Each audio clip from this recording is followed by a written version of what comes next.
ഉപദേശിക്കും. എനിക്ക് ആ 3 പേര് കൂടി ചെലവ് തരണം. ഒരു 50 പേരിന്റെ ഇത് ഇവിടെ നാട്ടിലെടുത്ത് എന്നോട് പറഞ്ഞത് അതിന്റെ നല്ലൊരു അച്ചീവ്മെന്റ് ആണ്. എന്റെ ഭാഗത്ത് നമുക്ക് നല്ല രീതിയിലുള്ള നല്ലൊരു എന്താണ് ഒരു അറ്റംപ്റ്റ് ഉണ്ടായിട്ട് ഭാഗമാണെങ്കിൽ 100K അടിച്ചില്ല. ഞങ്ങൾ ആ പുറത്തുണ്ട്, ഞങ്ങൾ പറഞ്ഞ സപ്പോർട്ട് കാര്യങ്ങളൊക്കെ ഇനി ചെയ്യുന്നത് ഞങ്ങൾക്ക് വ്യക്തമായിട്ട് അറിയാം. അപ്പോൾ നീ ചെയ്തത് ചെറിയ കാര്യമില്ല, വലിയ കാര്യമാണ്, സന്തോഷമുള്ള കാര്യമാണ്. പിന്നെ നീ വന്നതിന് ഷർട്ടും തിരക്കെടുത്ത് കച്ചറും കാര്യങ്ങളൊക്കെ ഉണ്ട്. പക്ഷേ അപ്പോൾ നമ്മൾക്ക് ആയിട്ടുള്ള ചെലവ് നിനക്ക് ഓൾറെഡി തന്നിരിക്കുന്നു. അതിനുശേഷം പിന്നെ കണ്ടുവരുന്നതാണ് അല്ലേ, കൊടുത്തില്ലേ അവള്? നമുക്ക് ഒരു ഈ ഗിഫ്റ്റ് തന്നെ നിനക്ക് നമ്മൾ ഉദ്ദേശിക്കുന്നുണ്ട്. നമ്മുടെ ഭാഗത്തുനിന്ന് മാനേജ്മെന്റിന്റെ ഭാഗത്തുനിന്ന് ഞങ്ങൾ നിനക്ക് ചെറിയൊരു ഗിഫ്റ്റ് നീ ചെയ്ത അച്ചീവ്മെന്റിന്റെ ഭാഗമായിട്ട് നമുക്ക് തരാണ്.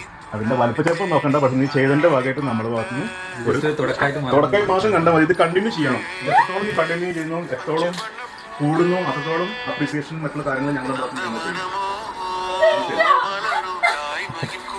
ഓക്കെ, അപ്പൊ ഹാപ്പി ഹാപ്പിയല്ലേ? ഇത് ഞങ്ങളുടെ 3 പേരുടെയും കൂടിയുള്ള സന്തോഷപ്രകാരം ഞങ്ങൾ തന്നെ പോയിട്ട് ചെയ്തെടുത്ത് വെച്ചിട്ടുള്ള കാര്യങ്ങൾ. ബാക്കിയുള്ള കാര്യങ്ങൾ ഇനി നീ നല്ല രീതിയിൽ ചെയ്യുക. നമ്മുടെ ഷോപ്പും ഈ കച്ചവടം ഒന്നും കൂടി നല്ല സെറ്റപ്പിലാക്കാം. നീ പരമാവധി ശ്രമിക്കേണ്ടെന്ന് പറയാം.